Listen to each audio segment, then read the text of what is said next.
feel like you can't find a handhold in a single conversation with your unfaithful or sexually addicted spouse because they constantly turn the tables on you? Hi, I'm Pullen, founder of Hope for Spouses, and welcome to this episode of Lunchtime Live. For those of you who are new to our ministry, I started Hope for Spouses almost 5 years ago after my husband and I were reconciled from a 4-year separation due to his adultery.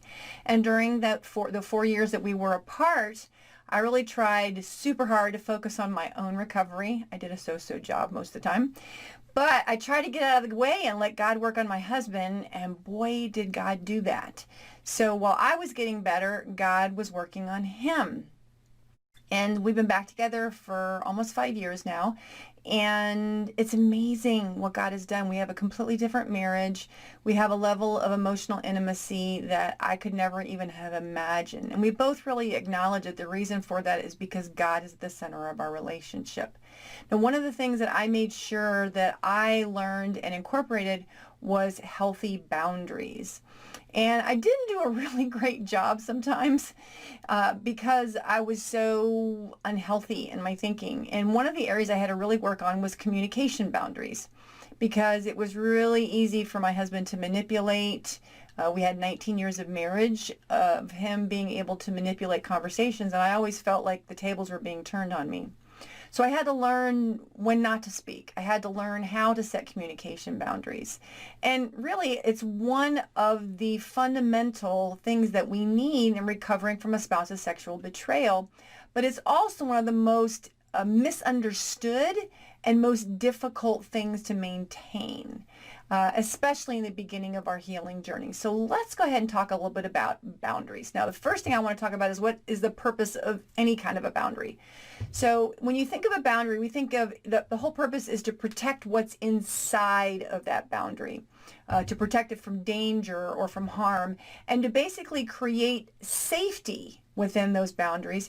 And that could be, in this particular example, when we're talking about an abusive marriage, when there's emotional, physical, spiritual, financial, whatever kind of abuse, but it's to create safety to protect ourselves and our kids. And it's to stop the unhealthy cycle of emotional, spiritual, or even sexual abuse. So really important though, it is not for retaliation or punishment of our spouse because we're angry. In fact, Ephesians 4:26 says that we're not to sin in our anger. We're not wreaking revenge on our spouse. So we set this boundary and we're setting it on them. No, we don't set boundaries on other people. We set them on ourselves, okay? So as Christians or disciples of Jesus, we set boundaries because God sets boundaries, and he set them on who he was going to have a relationship with all through Scripture. So God loves everybody, that agape love, that unconditional love, and he expects us to love all people, including our unrepentant spouse. But God only has a relationship with those who are committed to and keep the covenant that he established with them. So, for example, in Deuteronomy 29:12 through 15, it says, "You are standing here in order to enter into a covenant with the Lord your God, a covenant the Lord is making with you this day, and sealing with an oath to confirm you this day as his people, that he may be your God as he promised you and as he swore to your fathers Abraham, Isaac, and Jacob. I am making this covenant with this oath, not only with you who are standing here, with also with us today in the presence of the Lord and our God, but also with those who are not here today." So they were talking about their children and their children's children, the aliens, anybody who would long to come in that covenant relationship, and that includes us. We can have a covenant relationship with God. Now, that sounds a whole lot like marriage. In fact, if you go back, if you listen to the Bema podcast, Marty Solomon talks a lot about this. Bema, B-E-M-A podcast. You can look it up. He talks a lot about this whole concept of being a wedding, and that this covenant was a clear example of God doing that. So God was the groom, and the nation of Israel was the bride. And They promise to be faithful to each other. Now, this also mirrors the relationship that Jesus had with the church in Ephesians 5:23 to 22 to 28, which talks about the husband being like a spiritual protector and a guide who lays down his life for his wife, just as Christ did the church. Now, when our spouse is sexually or emotionally betraying us, then basically they are using emotional abuse, or if they do use emotional abuse to justify or hide or continue in their sin, then they become what I love what Marty Solomon says. He says they become the anti-hero in God's story. They're doing the opposite of what God's calling. They're not just like in the middle. They're not neutral. They are becoming the anti-story. And I love what Marty Solomon says when he says that when our spouse is doing that, when they are trying to be very controlling in the relationship, it's almost like they're seeking to establish an empire instead of creating shalom or peace in their own home. A lot of the kings of Israel did that. The pharaohs of Egypt did that when he kept the people in slavery. They were trying to create an empire. Solomon even did that. David even did that because they lost the focus of what God was trying to create, which is a nation or a people that are covered with shalom, peace, this deep, whole peace all the way down deep inside. When our spouse is so focused on their own needs, they're trying to build their empire and trying to control everything in our lives and in their lives and our home, then they are seeking for empire and not shalom. Now, they especially too, when you think about it, they are given the divine role by God almost as shepherds. They're leaders of the family. But if they're not doing that, then they're not keeping entrusted to the care that God has given them. They're not carrying the responsibility that they had. In fact, they are actually doing the most harm. They're causing the most harm. So now, what are the types of danger or harm our spouse is supposed to be protecting us from? And they instead inflict. So one of those is physical abuse. Now, the most important thing in the Old Testament was that the husband's first responsibility was to meet his wife's physical needs for safety, food, clothing, and shelter. Now, in this lesson, this is really important. In this lesson, I am addressing broken marriages. I am not addressing dangerous ones. If you are getting physically or sexually abused in any way by your spouse, where you're getting bruised, you're getting hurt, you're getting being taken against your will sexually, then please contact the National Domestic Abuse Hotline immediately. You can either go to thehotline.org or call 800-799-7233, but please do that immediately so that you can get the help that you need. So not only does physical abuse violate God's law, it violates the laws and the majority of local governments throughout the world. So please, please, please, please protect yourself. That is a priority. That is above everything else. Make sure your safety is a priority for you. Now, in addition, if you find any evidence of physical or emotional affairs from your husband, or them watching porn, or if they're secretive about their whereabouts, about phone calls, emails, text, there is a very high probability that there is sexual betrayal, which is a form of abuse and neglect. Okay, so I want you to think about the iceberg. Okay, the iceberg example. So when we look at an iceberg on the surface, all we see, and you can look this up scientifically, we usually see only 10% at the top. And then the other 90% is hidden underneath the water. And this is pretty much accurate to what we see when we just find these little clues that something's wrong in our marriage and our husband is doing things he's not supposed to be doing. We're only seeing the little top part of it, which is actually kind of scary, but we're only seeing the top part of it. And they have gotten really, really, really good at hiding their sin. They've become experts at it. A lot of them become pathological liars in order to protect their sin, their drug of choice, so to speak, which is sex. Sex that's not done appropriately, sex that's done outside of the will of God. They become very, very good at it. Okay, that's physical abuse. Emotional abuse. If they are defensive, if they are manipulative, if they are deflective, in other words, they throw it back at you. If they're argumentative, if they're arrogant or prideful or avoidant or blame shifting, if they make you feel like you're crazy, they like, I didn't say that, you made that up. They're gaslighting you. They're making you feel like you're losing your mind, okay? If any of those things are going on, that's what we're talking about. There's a great book called The Emotionally Destructive Marriage by Leslie Vernick. I highly recommend it. If you feel like there's emotional abuse going on in your marriage, then I highly, highly recommend that you go ahead and take a look at that. All right. So what are some of the other dangers that can occur in a marriage where we're feeling there's abuse going on? There could be spiritual abuse.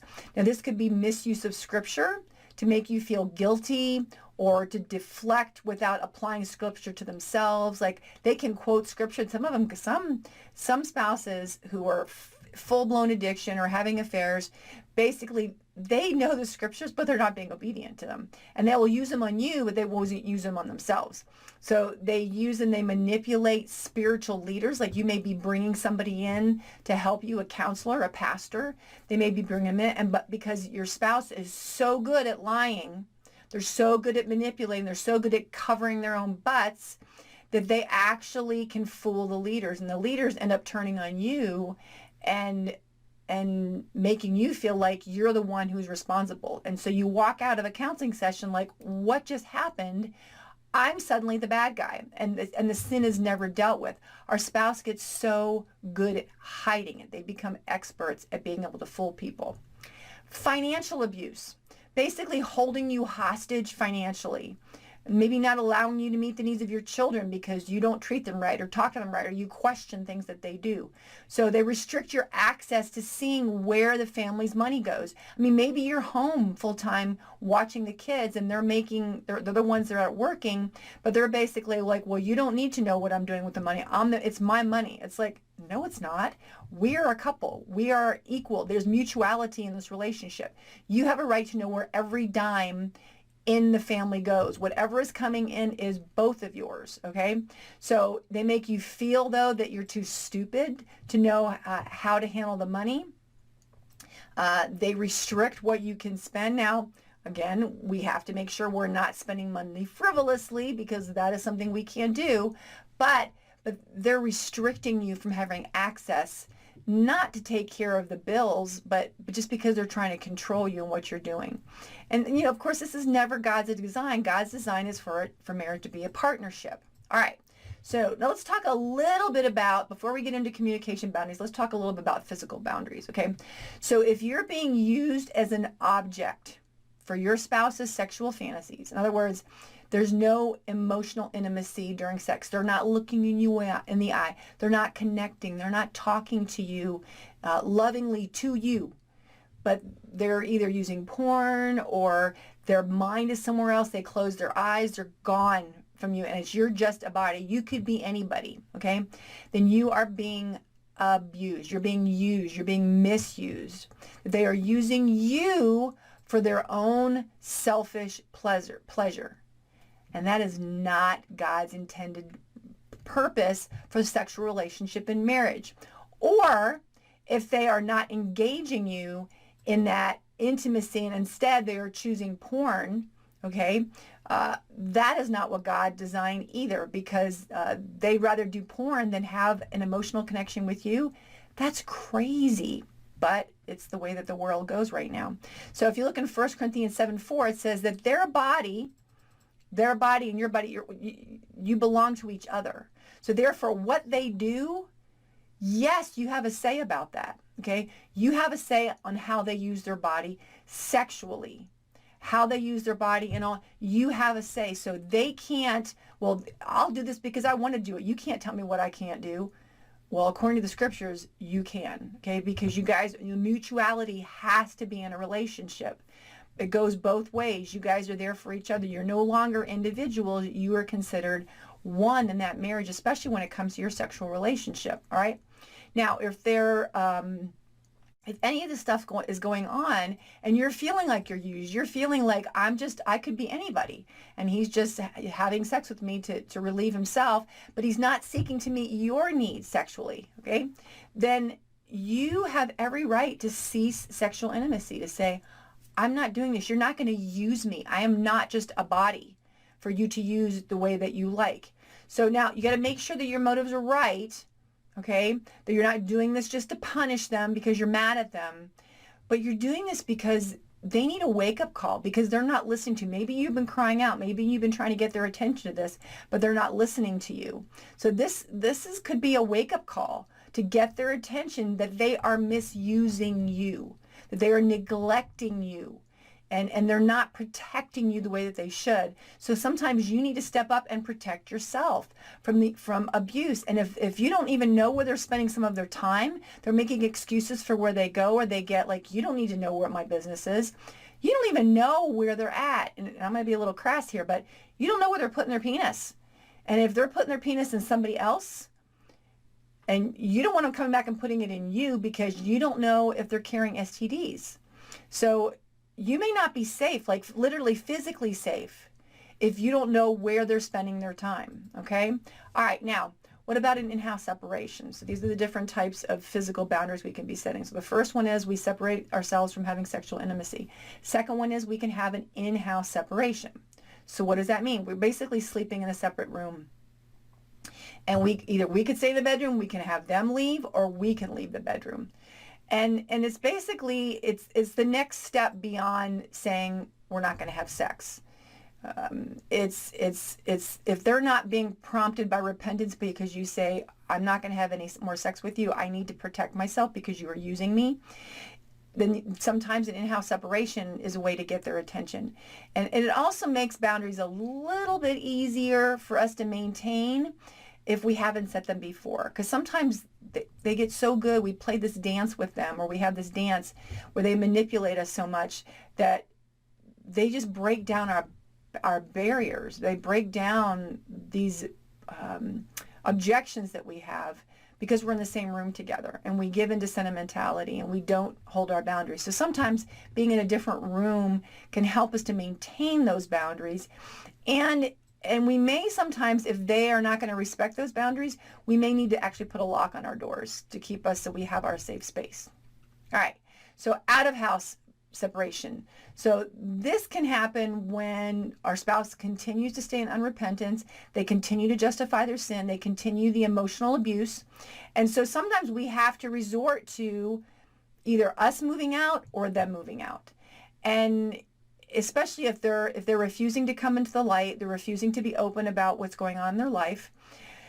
And you also, a big part plays into this is financial concerns. So because sometimes it's very difficult to do an out-of-house separation, especially when we aren't working our own jobs. If we're just home taking care of the kids, it sometimes can be very challenging to do an out-of-house separation because of financially we just can't do it. So the last possible boundary is divorce. Now this, of course, is the last resort, but God does allow it. In fact, God actually divorced his own people. In Jeremiah 3:8, his own people, the nation of Israel, they broke their covenant with him and stubbornly and repeatedly refused to stop committing adultery with the gods, little g, of the other nations around them. So, sometimes we get to a point where our spouse refuses, and we have to draw that line in the sand. And we basically have to say they have broken the covenant of the relationship. They may still be living in the house, but they have left the covenant.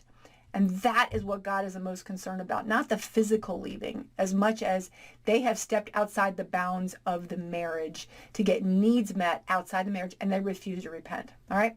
A really good book to really understand how to deal with these kind of toxic relationships is by Gary Thomas, called When to Walk Away. Again, by Gary Thomas, When to Walk Away. I'll put that in the notes.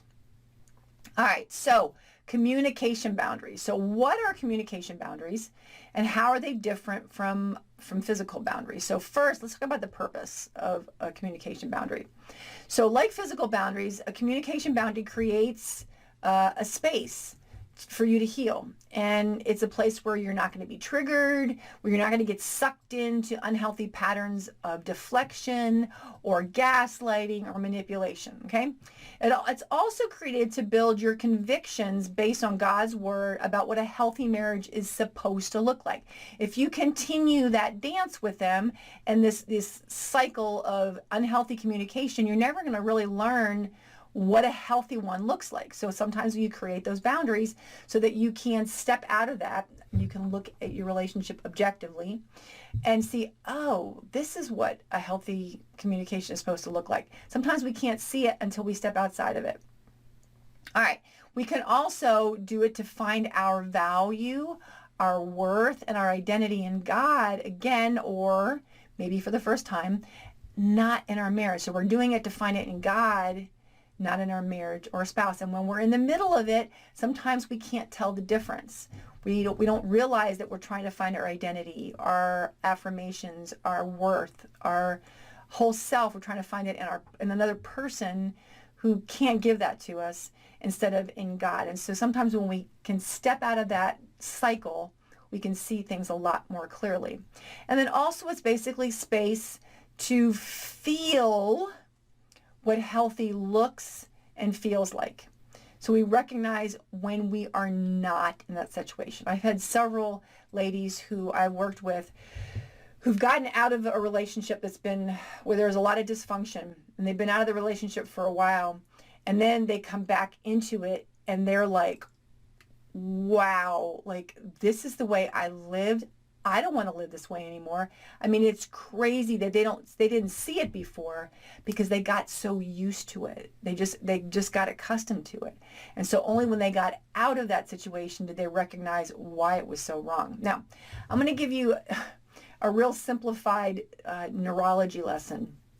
One of the reasons we create these boundaries also is because if we're continuing to get that emotional abuse and we're not setting these healthy communication boundaries with our spouse, is we start living under a continuous state of stress or trauma. Now, our brain is designed with that fight or flight response, but that's just supposed to be temporary. And that fight or flight response is to keep us safe or to run away from danger. Okay.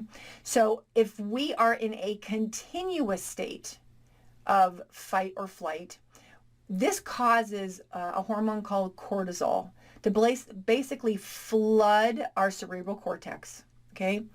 Cerebral cortex is where all of our reasoning skills happen, all here, our frontal lobe. So what happens is that cortisol floods our cerebral cortex, and it actually hinders our ability to reason through situations. Have you ever felt foggy brain? Have you lived with foggy brain? You're probably living in a constant state of stress with an addictive spouse who keeps you feeling that way. Like you literally don't know who's going to walk in the door. When you wake up in the morning, your eyes open, you're like, what's going to happen today? And you're in literally a state of stress all the time. It's like somebody living in a war zone their whole life, or in a very, very dangerous neighborhood all the time, that your brain literally shuts down. You have a hard time reasoning and think through things, okay? This can also affect us, our physical body, where our body breaks down, our immune system breaks down. There's a really good book by Bessel van der Kolk, and it's called The Body Keeps the Score, and it talks very specifically about how trauma is stored in our bodies. And I know of many ladies who have gone through a lot of betrayal in their marriage for years and have ended up with all kind of autoimmune issues, even cancer and diabetes and a whole variety of heart issues or cardiovascular issues because they never dealt with this, and their body has stored all of the trauma. I don't want that for you.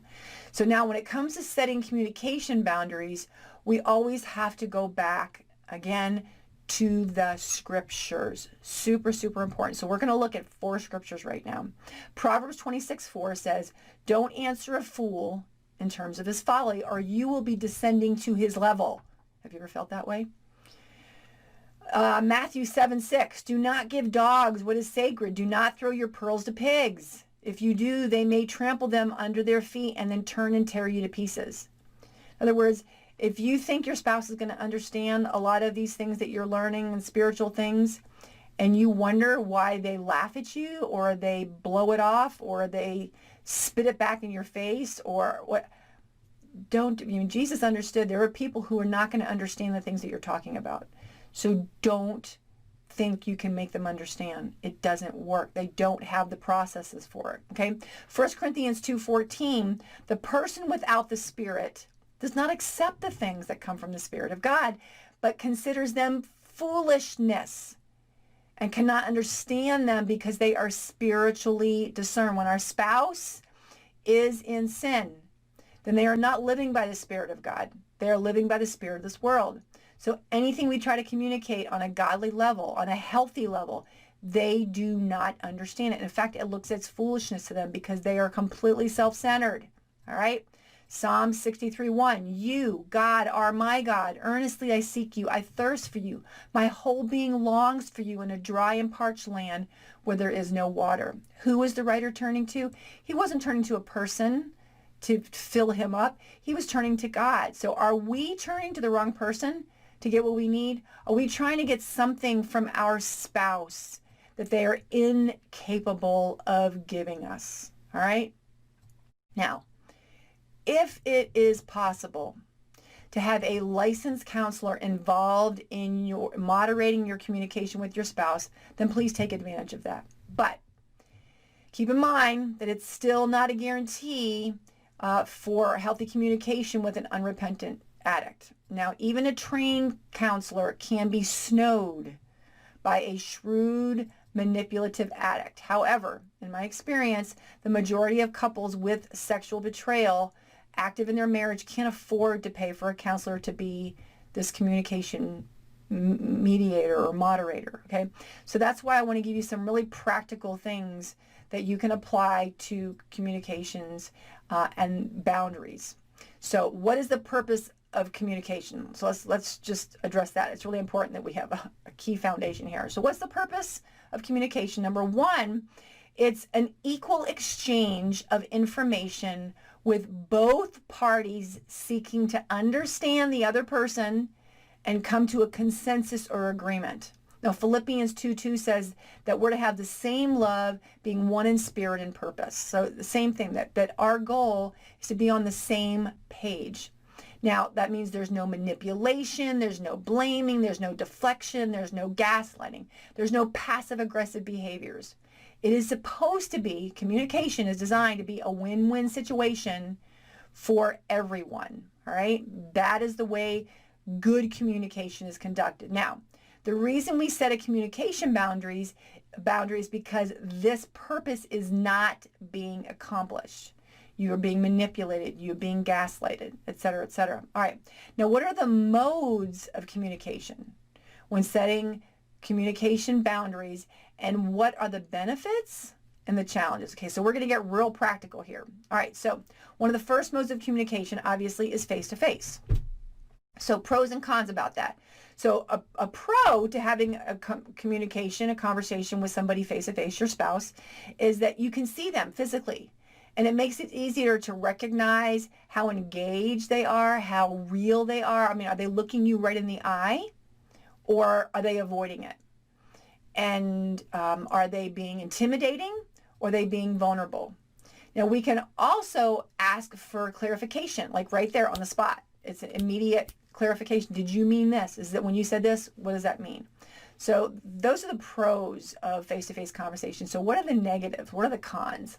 So first, we can be really triggered, and it can be really scary because of a history of unhealthy patterns.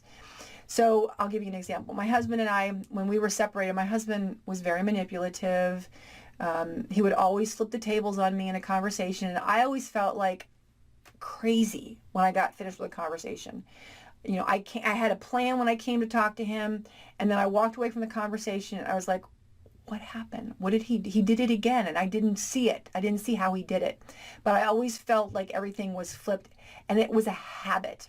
So when my husband and I were in the reconciliation process, I had to work really, really, really hard on the face-to-face communication because I could see it wanting to slip both of us wanting to slip into those unhealthy patterns. I had to walk away from the conversation several times and think through, what is my goal in this conversation, and then come back. And my husband had to learn to keep his mouth shut and just listen and not defend himself. So, it's very challenging when you have those unhealthy patterns to really deal with them. So we can't also easily walk away or escape from a situation if we have an unhealthy partner. Now, my husband was getting healthy, so it's not like he chased me around the house, forcing me to have this conversation. But sometimes we can have a partner that will do that. So a face-to-face communication can sometimes be difficult because we can't walk away from the room if a spouse won't let us. We can also feel pressured into reacting emotionally rather than thoughtfully and deliberately responding to them. We can be intimidated into agreeing with something or complying with something because they're masters at manipulation. All right. So another option we have that's really been brought out more because of COVID is Zoom or FaceTime. Google also has something called Google Duo, where you can get on and talk live with a person. So what are the pros of that when we're talking about communication boundaries? So now we can see some emotional separation. We're not in the same room with them. We can still see them, but we can much more easily exit the conversation than if we are in the same room. If things start to go south and we're feeling ourselves being manipulated or intimidated, we can just say, I'm getting off the phone right now, and just stop the conversation. We don't have to actually physically leave the room. They can't chase us down on the phone, okay? We can also ask for clarification immediately, clarify a topic, or did you mean this, or whatever. And also something that can be beneficial with Zoom, I don't think so much, I don't know about FaceTime or Duo but to record the conversation. And of course, you have to tell your spouse that you're going to do that, but we'll talk about why that's important later. All right, some of the cons for for FaceTime or Zoom is we can't always get a real feel from them. Like, are they getting angry just because we're on a screen? And we can't always take like an emotional reading of the room. Sometimes you can literally feel when your spouse, there's just vibes that you feel, and you can tell when something's going on. Now, you can't feel that as much when it's digital. And also with the digital stuff, there can be technology or connectivity issues. We live on a mountain, and the price of paradise is challenging internet. All right, so another one, phone calls, just getting on the phone and talking to each other. So the pros of a phone call is there's some emotional separation. We can still exit the conversation by hanging up, or we can ask for a clarification immediately. Now, what are the cons? So we can be very triggered still due to unhealthy phone conversations in the past. If our spouse has just gone off the rails with us on the phone, it can be very easy for us to be triggered that that's going to happen again. It's more difficult to read somebody in a phone call if they're unhealthy, if they're starting to spiral down. So we don't really have that visual connection where we can look at them and see what their response is. And there tends to be a lower accountability to respond calmly and rationally when you're not standing in front of the person. So there could also be connectivity issues because of technology. And also, we can't physically document the exact exchange of words. Now, you can record phone calls. I mean, there are apps that you can actually record the phone call. And also, and we're going to talk about this a little bit more, is it's hard to include a third party to help moderate the conversation when we're in a phone call. Okay? All right, now, texting. Pros of texting, the benefits of texting, that we can get a quicker response for immediate needs or questions. There is more emotional distance, so a little bit more separation. We can choose not to read or respond, and we can ask for clarification. So we also have a physical or an electronic record of the exact conversation. So this could be good when we're trying to document conversations with our spouse for later use, and we'll talk about that. So the cons are that there is more emotional distance, and therefore our spouse may rage. Without face-to-face consequences, they may go to, I mean, I've heard of spouses who've said all kind of nasty things in a text.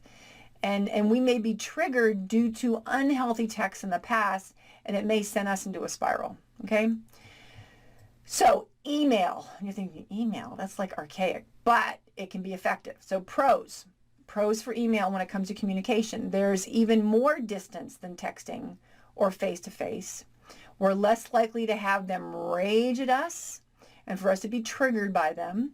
We can choose to stop reading if we sense any blaming or manipulation going on. We can ask for clarification in a safer environment, but of course there's some time lag there. And we can also have somebody else review the emails for us. Now, what are the cons for email? Is, of course, there's longer response times. And we can't see their face. We can't read the signs, whether they're being honest or not. They're trying to manipulate. Now, what about communication through a third party?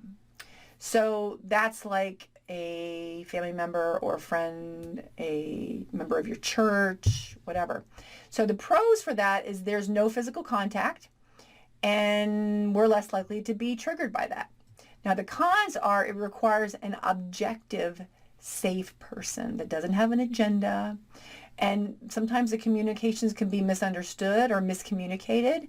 And the third party can actually put their own interpretation or spin on the message without even realizing they're doing that. And of course, there's longer response times in it. Okay, now what about communication with a third party? So that means either a safe person or a couple. And this is really based on Matthew 18, where it talks about how we deal with addressing sin, which is verse 15 talks about you go to the person just between the two of you.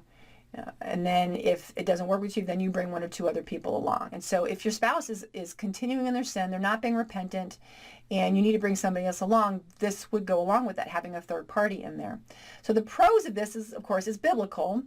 Also, it creates a buffer for your abusive spouse, that there's a third party there, and it's almost like it helps them to put the brakes on and to not be as abusive or emotionally aggressive with you. And a third party can be silent, and just act as a witness in the conversation, or they can be actively involved and either facilitate or moderate the conversation, so both you and your spouse get equal time to talk. Now, this can be utilized on most types of communication, like face-to-face, Zoom, texting, even phone calls, although it's a little more challenging to do it that way, but texting and email. So you can have a third party that's actually moderating a lot of that. Now, the cons are it requires, like I said, an objective, safe person. Both partners need to agree on this third party. And you'll need to schedule, if you're doing a call, you'll need to schedule in advance to accommodate everybody's schedules. All right, now, snail mail. Like, really? Just hang on a second, okay? So snail mail, I recommend this for a lot of couples where there's been a lot of emotional abuse and trust needs to be restored slowly. So both parties are working on their issues and they're trying to get healthy. And snail mail is a great way to reestablish communication. So you've already set those boundaries, and now you're starting to want to rebuild trust. The one who's been abused is like, I don't know. But letters are a much better way of starting that. Okay, pros, sending letters helps us to get to know if our spouse is actually making progress. It offers a lot of time to consider words before speaking and to say exactly what we mean. So both parties are less likely to vent. We can have someone review the letters before sending or receiving them. And then the cons are, of course, it's a much slower response time, and they're not really good for like emergency or urgent situations. All right, now, guidelines, a couple of guidelines as far as topics of discussion. So when we first are setting boundaries, because the spouse is unrepentant or abusive, I suggest restricting the topics of conversation to the kids, to the bills, and then other immediate needs like home repair or health issues. Okay.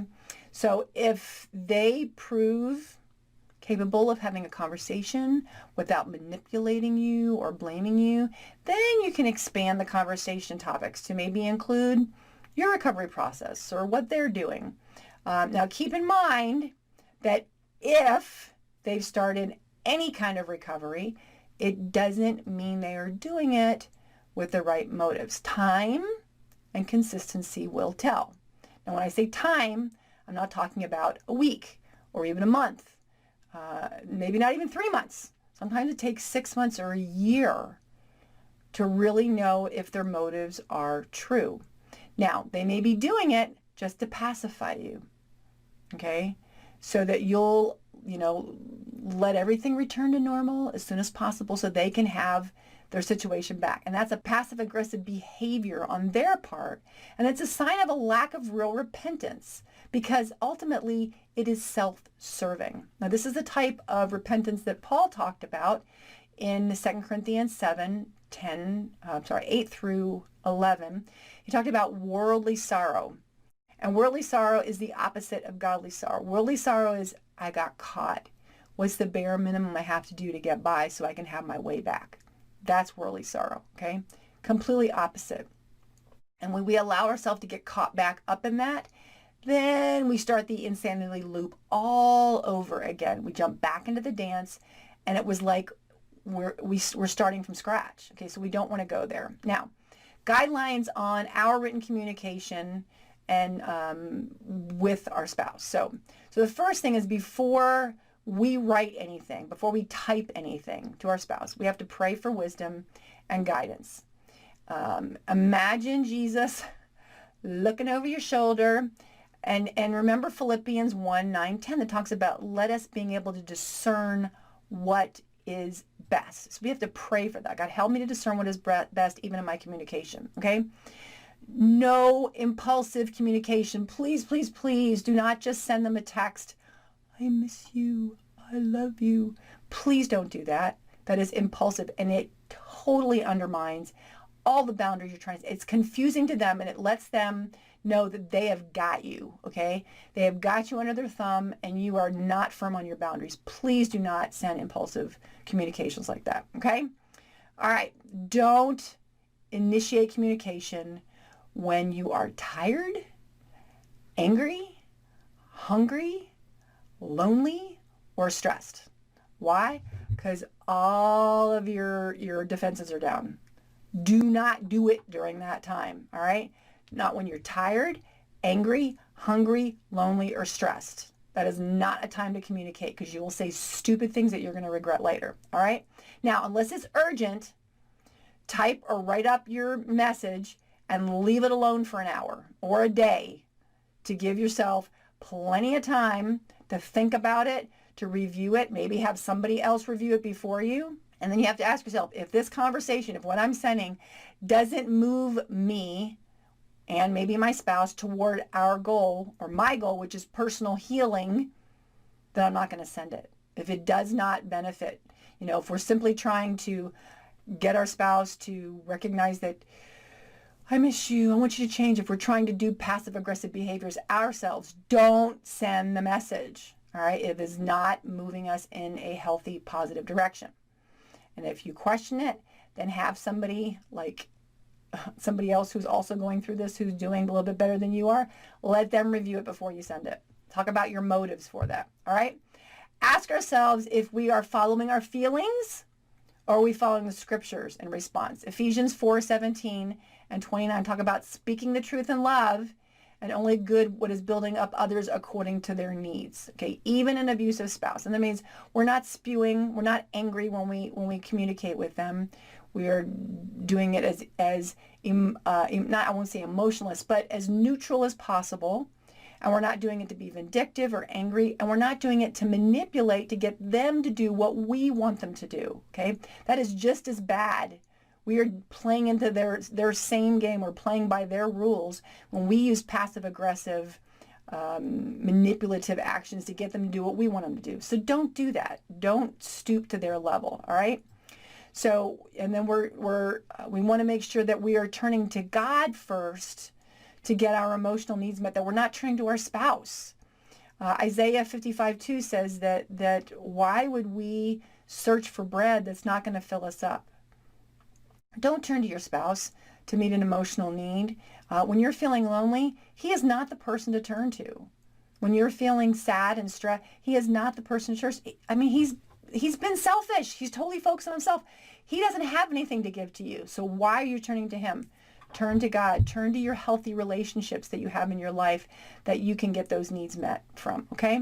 All right, now guidelines on reading their written or typed communication with you. All right, so number 1, again, pray for wisdom and guidance before reading.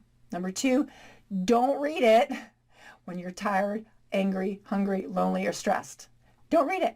Put it away for a little while. You don't need to see it, all right? When you can look at it with a sober mind, that's when you'll read it. Otherwise, you may misinterpret what's being said, all right? When we have an opportunity to meditate on what they are saying and not react, James 1:18 says everyone should be quick to listen, slow to speak, and slow to become angry. So when you are tired, hungry, angry, stressed, or lonely, okay, you're not going to read it from a rational mindset, okay? So we want to take our time, be in a good, healthy state of mind before we read what they're sending us, especially when they're starting to get off on things. Now, if we get angry, we have to ask ourselves, after we read something that they wrote, is it because we are expecting something from them that they are incapable of giving us because of their self-centeredness and their sin? All right? Are we angry because we are expecting something from them that they are incapable of giving us because of where they're at? Then that's our fault. We can't expect them to give something that they don't have. We can't get water from an empty well. So stop going there. Stop expecting there to be fruit on the tree when the tree is dying, dead, when there's nothing coming from it. Don't do it, okay? All right, now guidelines for face-to-face or Zoom communication. So I want to encourage you, before you have it, I want you to write an agenda or a list of expectations for what you want to discuss in the conversation. And that includes specific goals of what you'd like to be concluded with in the conversation or what you want to see accomplished. Now, we can ask our spouse to create their own list of expectations for the conversation. Now, some unrepentant spouses aren't going to do this. They're like, I know exactly what I want to say. That's fine. They don't have to. You write a list down, what your expectations are, and then share it with your partner before the conversation and have them, if they're willing, to share theirs with you. That way you know exactly, you both come into the conversation with your expectations knowing what you're going to discuss. And so you're not going to pull something out of the air. All right, this is what you agreed to. This is what you're going to discuss. Now, if you're using a third party, I would encourage you to give them a copy of each of the expectations and goals so everyone is on the same page before the conversation even starts. Before you say the first hello, you know exactly what's going to be communicated. And I also want to encourage you to pray before you start the meeting or engage in a Zoom call. Make sure you're praying, God, please help me to really focus on just staying on the agenda, on task, on what my goals are in this, and not let him be pulled off. And if you choose, if they're going to choose to jump off, then you're going to basically say, I'm getting off the conversation, and you get off. You don't stand there. You have no obligation, because you told them in advance what you were going to talk about. You have no obligation to stay on the phone call or in the Zoom call or whatever if they continue to go off track, because that was not the goal. You can talk about that next time, maybe. But right now, your boundaries are, this is what the conversation, what the needs are right now. Okay? All right, now, documenting. I mentioned this earlier. It's super important that you document all communication. Now, the purpose is first and foremost to prove to ourselves that we aren't crazy. All right? You write stuff down as a record to confirm what was abusive, what your spouse did or didn't say, what you did or didn't do. Write it down so they can't come back later and say, I didn't say that, or you said this. No, write it down to confirm for yourself so you don't feel like I'm losing my mind. I thought I said this. Write it down, okay? It also is to act as a witness to repeated abuse in case of further action. In other words, if you have to go see a pastor or a church leader or a police officer or a lawyer or a judge, you are going to have a record of the relationship, what has been happening. So you won't just come across as some crazy woman. You've been very thoughtful and mindful about what you're doing. And so you thought through this whole thing. And so you have this to present to them. You come across much more credible when you do that. All right. Then with, as far as media with like text or emails. So these are a little easier to keep documentation of. It's just take pictures or take a copy or file it. And I'd suggest using some place to store it where an abusive spouse can't get access, like a personal flash drive that we keep in a safe place. And you may want to keep 2 copies just in case, okay? And then non-digital communication, or keep track of those things as well, like, actions that your spouse did, journal all the contacts that you have, especially if there's the negative ones, journal all those, write down what was said, write the dates, the locations, if they happen somewhere, like if it was at your house or it was a different location, the witnesses that were there. And at best, you're going to have a record of your and your spouse's recovery process to share the victory with others in the future. That's what I kept track of all the stuff that I went through and things that happened in our relationship. And I was able to go back and look at dates and stuff like that. Now, at worst, we're going to have a record for legal purposes if we need to obtain a protection order or custody for our children. So we have to be wise, be as shrewd as snakes and as innocent as doves, Jesus said. Okay? Now, when setting communication boundaries, please don't be surprised if you get as much flack from fellow Christians or church leaders or family, especially when it comes to big questions like, how can you know when your spouse is changing if you aren't talking to them? Well, I have a great answer for you. God knows. I'll say that again. God knows.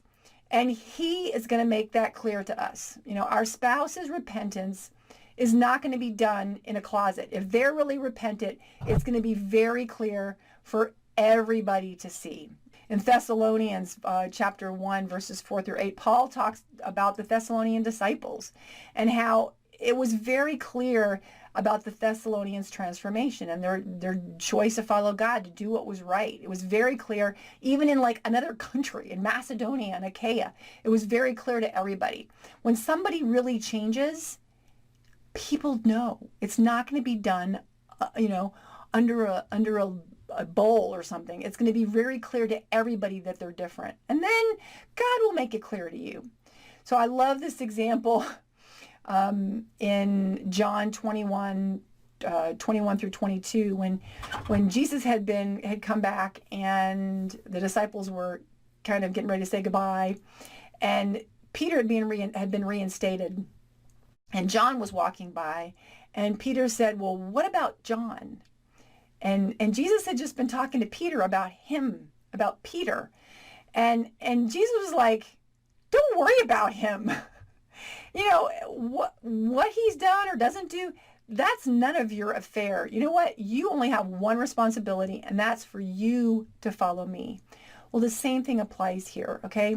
We don't need to focus on our spouse's healing. We don't need to know, what they're doing or they're not doing. Even though sometimes we may be freaking out because, oh my gosh, are they really into their porn even more? And you know what? They would have done it whether you were there or not.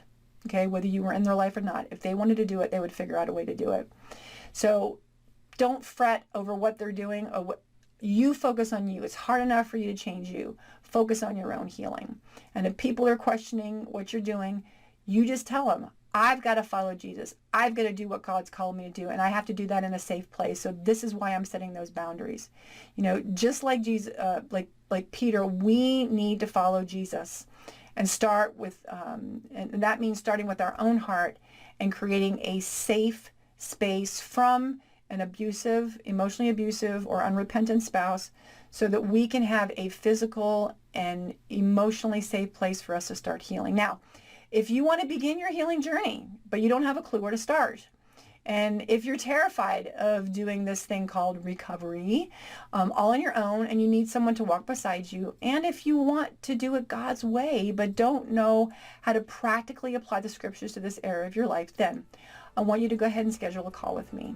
Go to hopeforspouses.com/call. Again, that's hopeforspouses.com/call.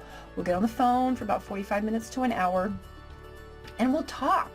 And I'm going to give you a chance to share your story, to talk about what's going on in your situation, to share how crazy you feel, and what solutions. And we'll get the scriptures out, and we'll use the scriptures to help you find your place in the story so that you can start moving forward. I'll help you with some resources and really get you into a place where you can actually start your healing journey and start moving forward. Okay? All right. That's it. Thank you so much for joining us on today's episode of Lunchtime Live.